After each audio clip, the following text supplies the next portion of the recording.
Welcome to the first of our reboot session. There we go. Hi, thank you. So the idea of this is to really just get you all a little bit more back up to speed with the idea of sailing and what that all entails. Thank you for turning out and coming along to this. I really do appreciate it. I've put a link in the main chat, which is this one here, this whiteboard.i file. Let me share my screen. There we go. So you should all see this whiteboard.fi. It's not essential right now that you are able to access this, but we'll be using this as part of our kind of interactive bit after I've just done this presentation. So we'll do a bit of group work in a second. But what I'm going to start off with is just a quick reminder really as to how we sail. Now obviously some of you may be a little bit rusty. You've not been out in the water for some time. I know I've not been out since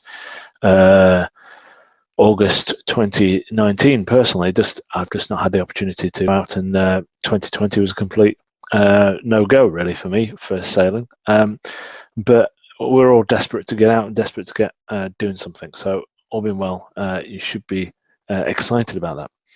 So let's start off with just a quick fun quiz. In this diagram here, I've got red boat, blue boat, and power boat. Just tell me, just quickly in chat, which one do you think has the strongest possibility of moving forward? Which one looks as though it might be going somewhere? So is it the red boat, the blue boat, or the power boat? So I'll just wait for you just to chat away there. Someone give a response. Power boat from Glynis, thank you, Glynis. Blue boat, okay, so from Bronte, okay. Blue boat from Louise. Okay, so I can see what you might think with this blue boat. This symbol here I've got flapping away here is a flappy sail, okay? So what that means actually is that boat is, in theory, stationary. The red boat definitely won't be going forward because that's head to wind. So you see we've got the wind here. Now, the reason why I've put this up here is just to give you a bit of an illustration as to how I'll be running these sessions and some of the tools I'll be using. So powerboat, obviously, because it's got power, it can go in that direction, it can go in that direction, it can sail pretty much anywhere, okay? And that's just the beauty of power. But it's not a very ecological, very fun, exhilarating. It can be a little bit cold on a powerboat. You can have a lot more fun sailing. That's the reason why we're here. Now, I'm going to leave that to one side for a moment. Let's just look at boat B. I'm going to put the sail, I'm going to set the sail on boat B, on the blue boat, sorry. So, blue boat now, which one do you think would be more likely moving? Red boat or blue boat? Well, Kimberly, good to see you. Blue, blue, blue. Yeah, excellent. Okay, so you've got the idea. So when it comes to sailing, we set our sails and we head in direction. The reason why the red boat can't move is the red boat can't sail directly into the wind. Okay, and no boat really can sail directly into the wind. It's always just off the wind. The way is the direction that we sail.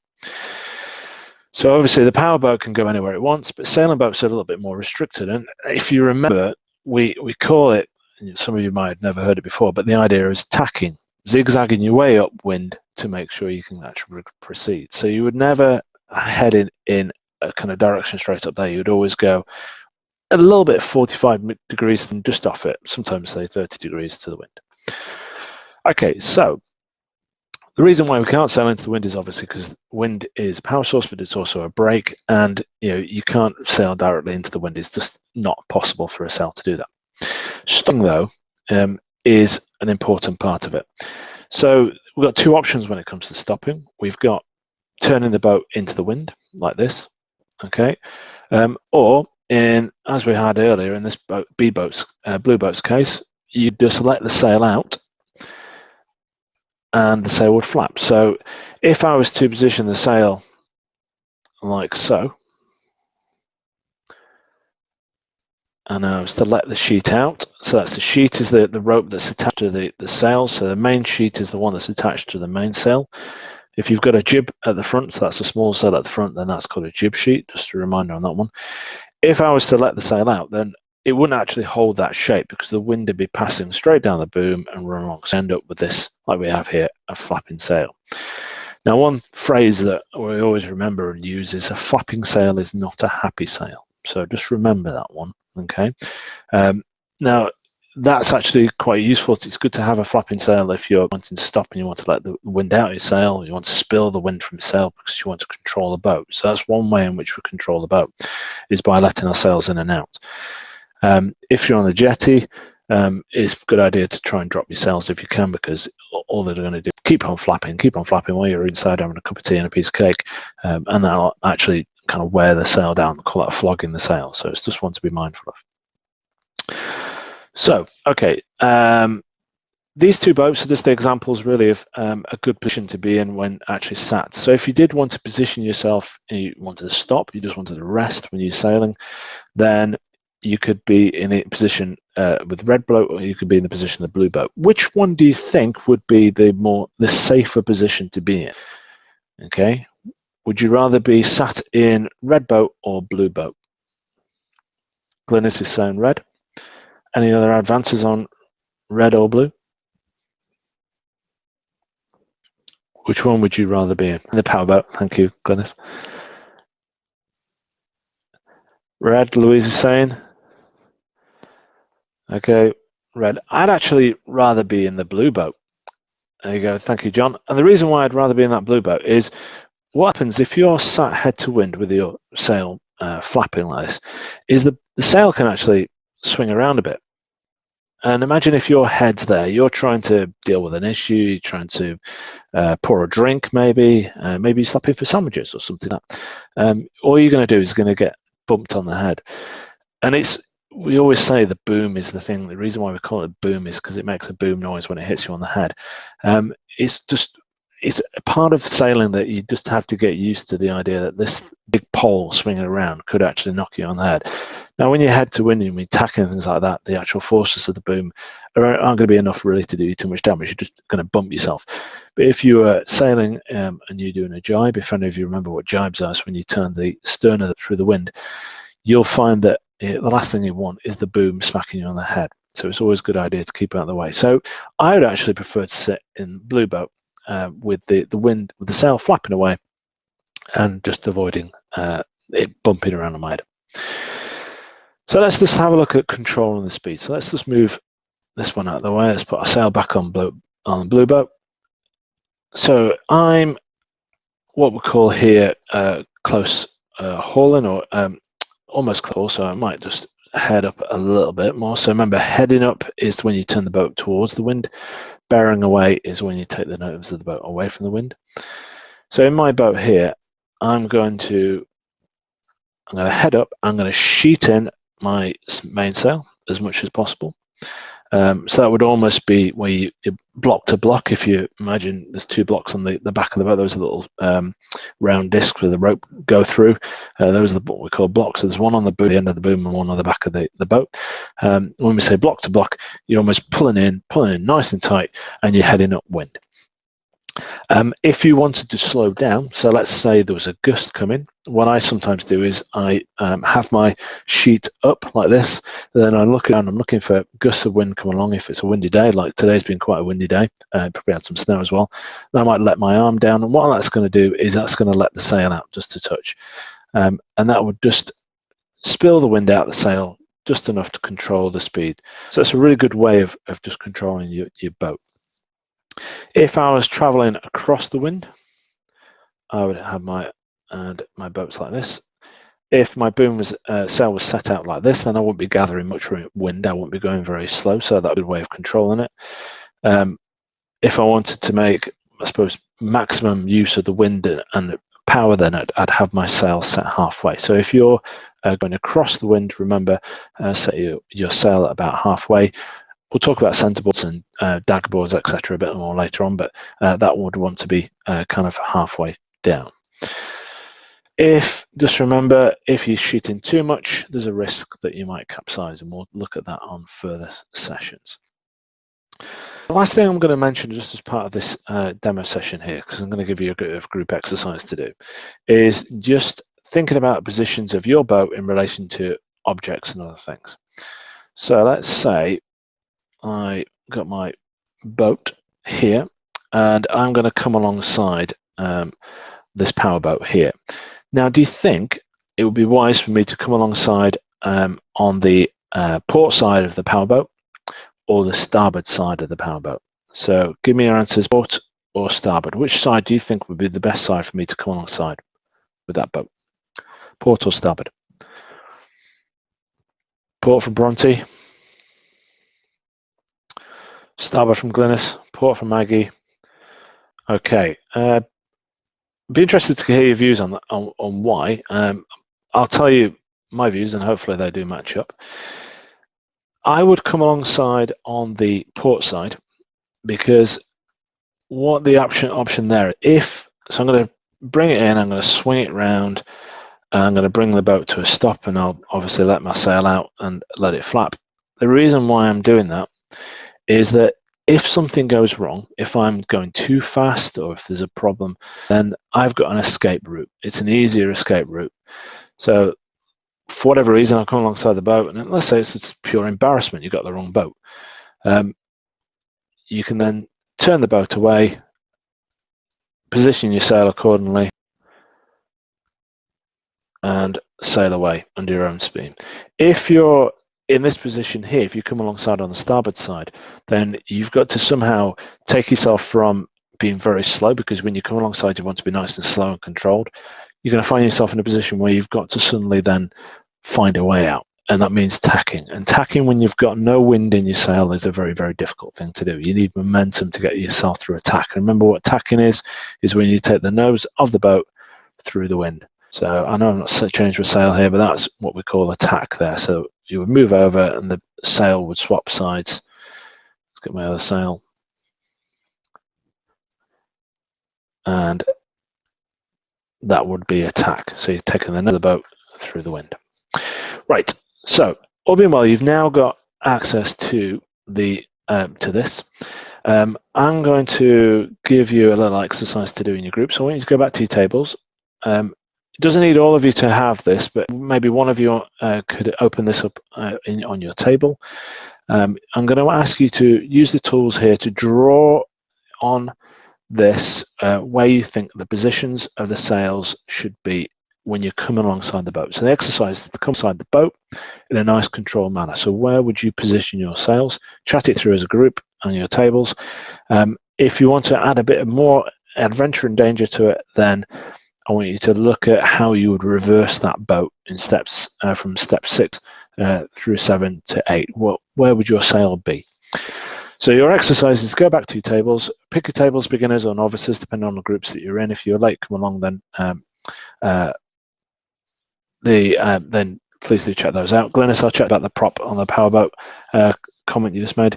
So go to your tables, launch up the Wi-Fi. One of you just needs to launch up and share it if you want. That'd be good. I'll come along to help you if it be, and I want you to draw the positions of the sails. So I hope you found that first session quite useful.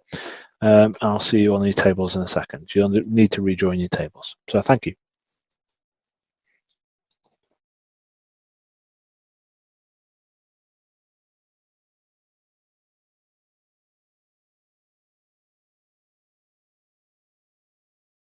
Hi everyone, well done everyone so far. You've done, see that everyone's kind of, or just about got the grip drawing on the whiteboard.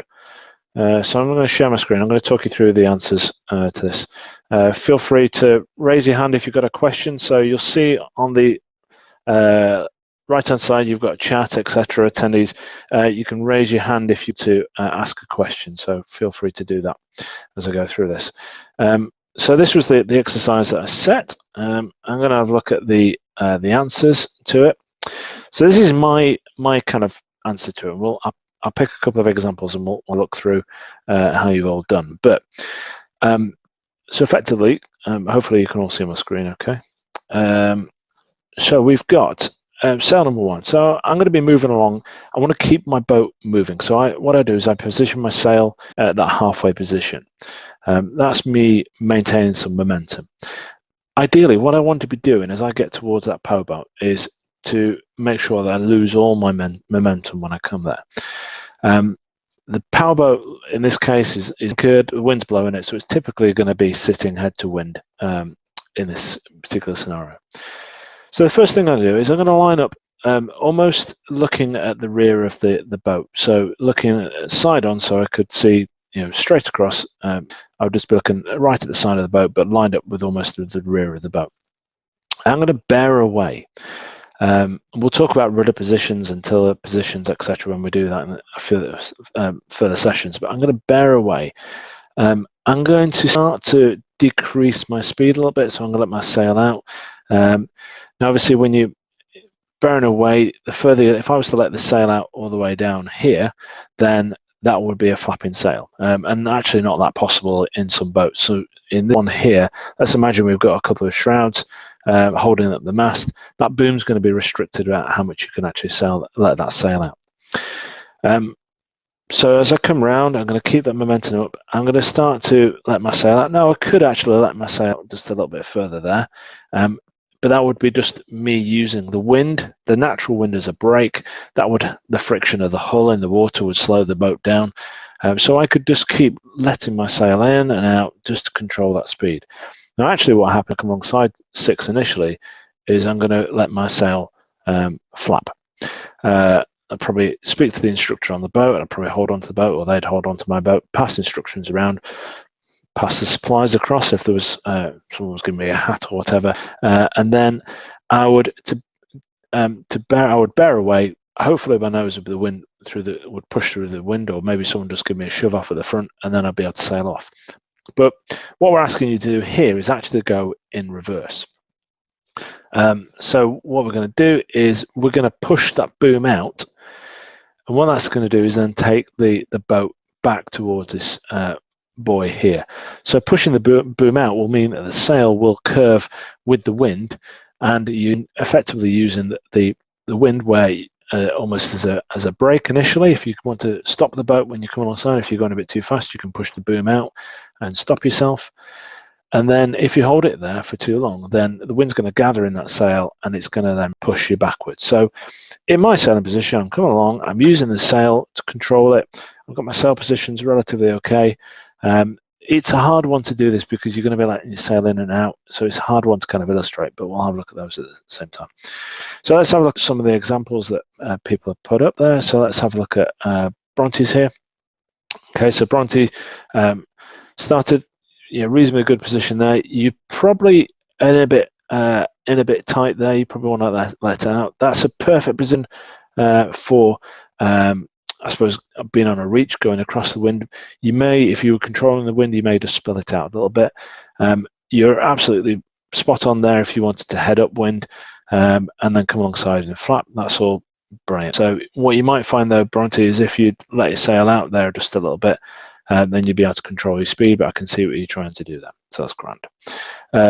Let's have pick on Rowena's here. Actually, you're working together, so let's have a look at Louise. I'm going to look at Louise. So Louise, again, excellent position there. Probably in a bit tight on number 4. This is maybe a slight risk of capsizing that one, a bit too much pressure. And I can see again, like with Bronte, you've got a good position as if you were close hauling, you were beating upwind. If you were wanting to control the power of that speed, then you'd let it spill out a little bit. There, as you come alongside in 6, you quite rightly point out that you want to let your sail flap. With 7, you probably want to push that boom out across a bit more. So hopefully that's provided you with some insight. Has anyone got any questions? If you want to raise your hand, if you've got any questions off the back of that, or put it into chat. I'm going to assume everyone's okay.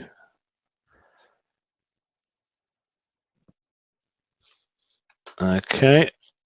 All right. Let's now move on to, unless anyone's got any other questions about sail positions, then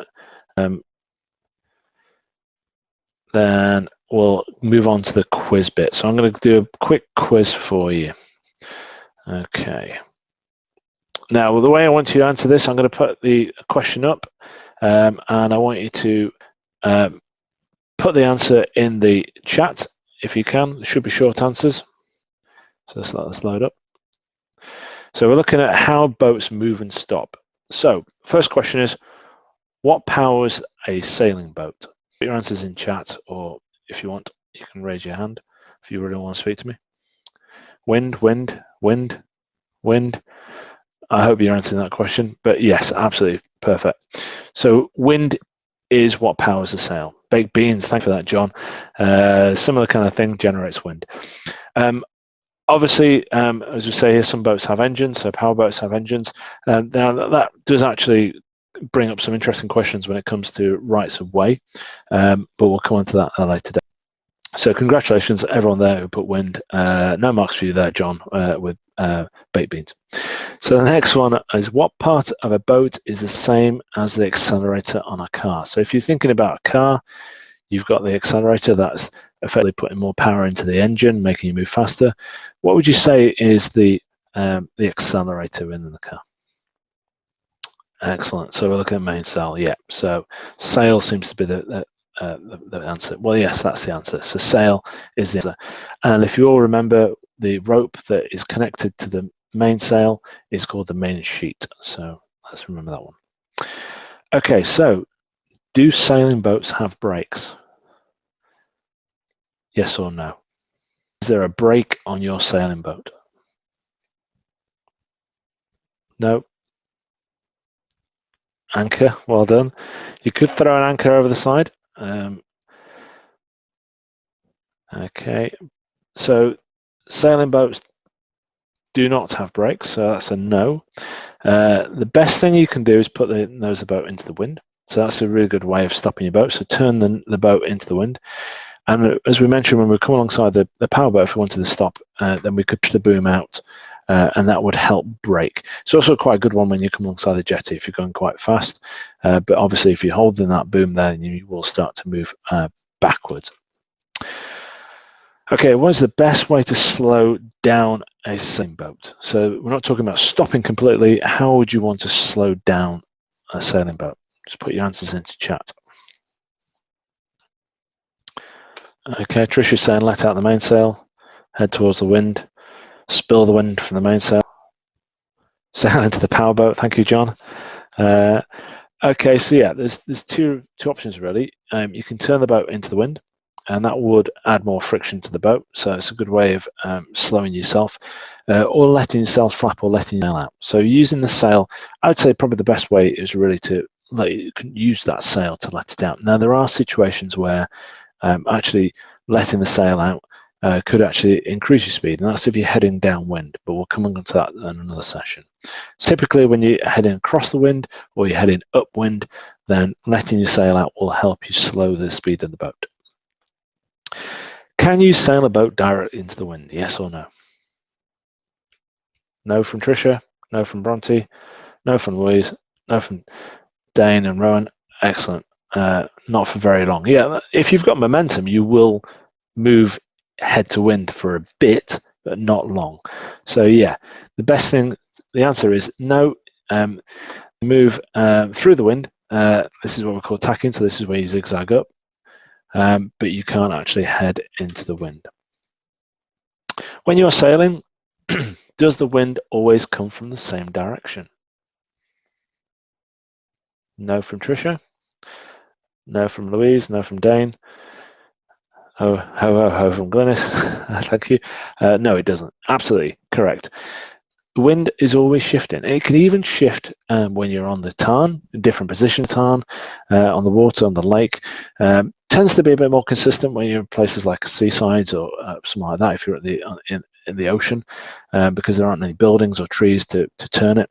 But in particular places like Eden Tarn, where you've got objects all around the side, then the wind will change as you move up the lake. It can be in different positions, but it will change from day to day. So when you're out sailing on a particular day, you turn up, you look and think, oh, that's brilliant, I'll do some reaching across there because the wind's coming from this direction. Then that's great, but it may change while you're there, and it certainly won't be the same next time you're on.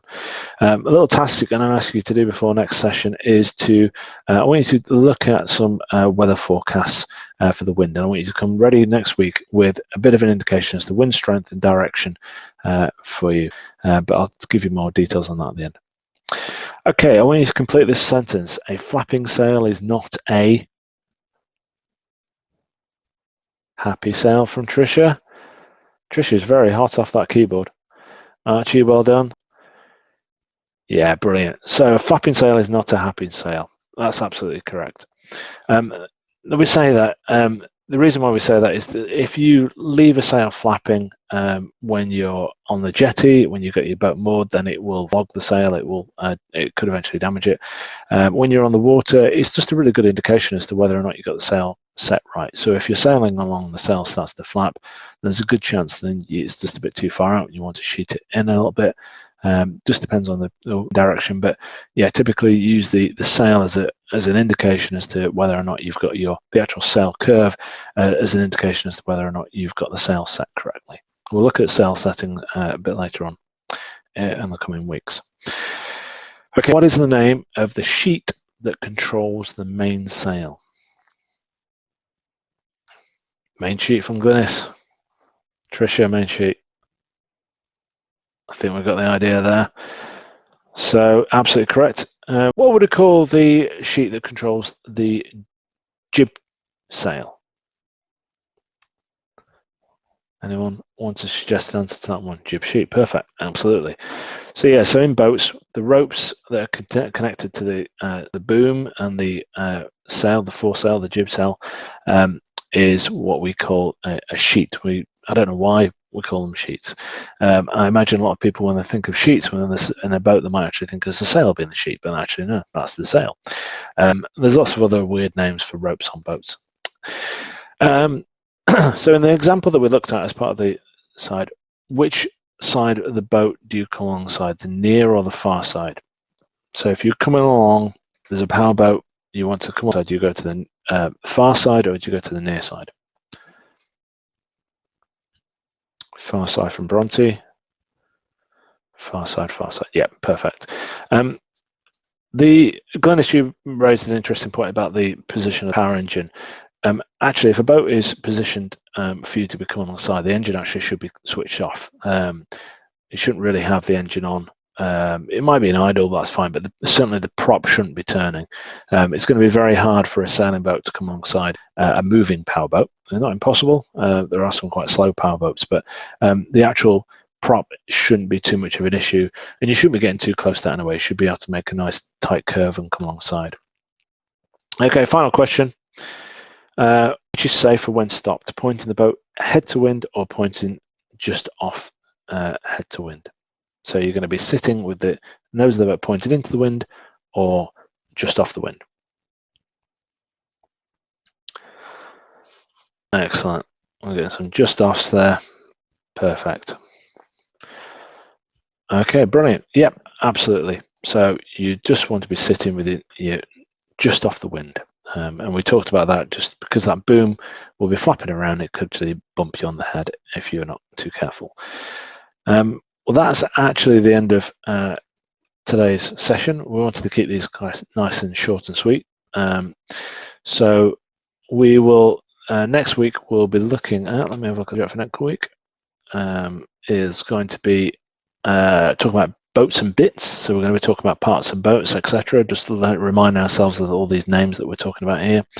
But your exercise and your homework is to come ready to this week's session with some form of screenshot or some information about the wind strength and direction for that night. So imagine you turning up to sailing at Eden Sailing Club, and you want to, before you turn up, you want to think, well, is it going to be safe enough for me to sail? So I would like you to come along with wind direction and strength, if that's possible. If you want to throw in weather in there as well, so whether it's rainy or cold or whatever, then that's fine, but we're just looking for mainly for wind strength. And if you want to be clever about Beaufort scales, etc., then please do that.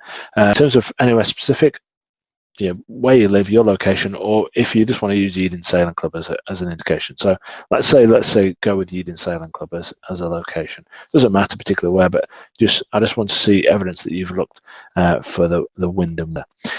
So hopefully you've enjoyed that tonight. There's going to be some more questions and things that I'll circulate out, and the recordings from these will be circulated out as well, so you should have access to them. But I'll come and join you in the lounge, but effectively you're free to leave. Go and get your boats ready, go and dig out your sailing kit, whatever you want to do. So thank you very much everyone for calling tonight. Thank you, and goodbye for me.